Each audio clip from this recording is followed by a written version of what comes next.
पशुपालक भाइयों, आज मैं बात करूंगा आप किस तरीके से दुधारू भैंस की सही जानकारी ले सकते हो, बिल्कुल सटीक जानकारी ले सकते हो। कभी भी आप भैंस खरीदने में धोखा आपके साथ कभी नहीं होगा, ये मेरी गारंटी है। आप 5-6 चीज़ को फॉलो कर लो, आप भैंस खरीदने में कभी धोखा नहीं खाओगे किसान भाइयों। तो देखिए किसान भाइयों, मैं आपका वक्त बहुत कम लेता हूँ और साथ साथ मैं आपको जो मुद्दे की बात होती है मैं आपसे वही बात शेयर करना चाहता हूँ।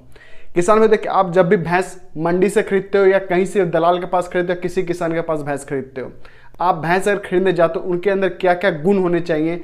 जो भैंस आप जो मनोकामना से खरीदते हो, मेरी भैंस 15 लीटर दूध दे सकती है, 20 लीटर दूध दे सकती है या फिर 16 लीटर या 10 लीटर दूध दे सकती है, किस हिसाब से आप भैंस को खरीदते हो किसान भाइयों, आप उस हिसाब से अपने पैसे भी वेस्ट करते हो, यानी कि इन्वेस्ट करते हो, या कहीं कहीं होता है कि वेस्ट भी हो जाता है पैसे। लेकिन आपके पैसे सही जगह पर कैसे लगे।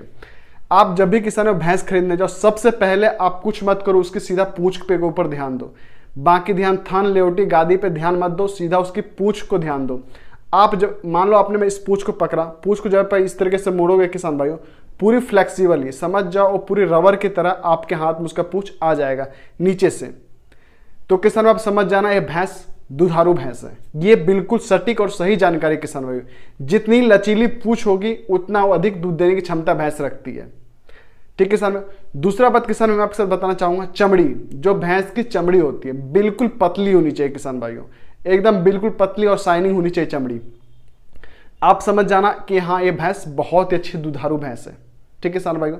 तीसरा पॉइंट किसान भाई क्या आता है, मिल्क का जो वैन होता है, जहां पे थन होती हैं, लेवटी होती है, आप अपने स्क्रीन पर आपको हर एक चीज दिखा रहा हूं, वहां से जो मिल्क वैन अडर में यानी थन में जाता है, वहां पे जाने के बाद आप देखते हो उसकी जो थन की जो मोटाई है, भेन की नस की जो मोटाई है वो बहुत ज़्यादा उभरी हुई रहती है। जितनी उभरी हुई होगी आप समझ जाना उतना ही मिल्क प्रोडक्शन इसके पास है। उसके बाद किसान में जो उसकी रीढ़ की हड्डी होती है, बीच वाली रीढ़ की हड्डी एकदम बिल्कुल दिखेगी आपको, बिल्कुल पतली दिखेगी और अच्छी आपको दिखेगी। आप समझ जाना है भैंस बिल्कुल दुधारू भैंस है किसान भाइयों।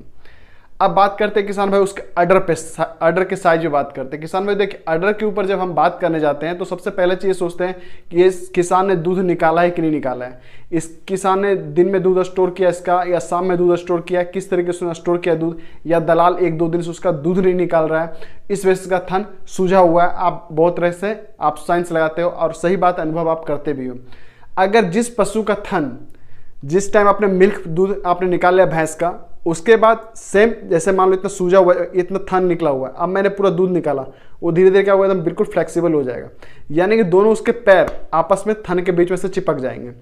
अगर ऐसे चिपक रहे हैं तो आप समझ जाओ भैंस दुधारू भैंस है। जिस भैंस का थन बिल्कुल लचीला है, फ्लेक्सिबल है, आपस में चिपक रहे हैं दूध निकालने के बाद, समझ जाओ किसान भाई वो दूध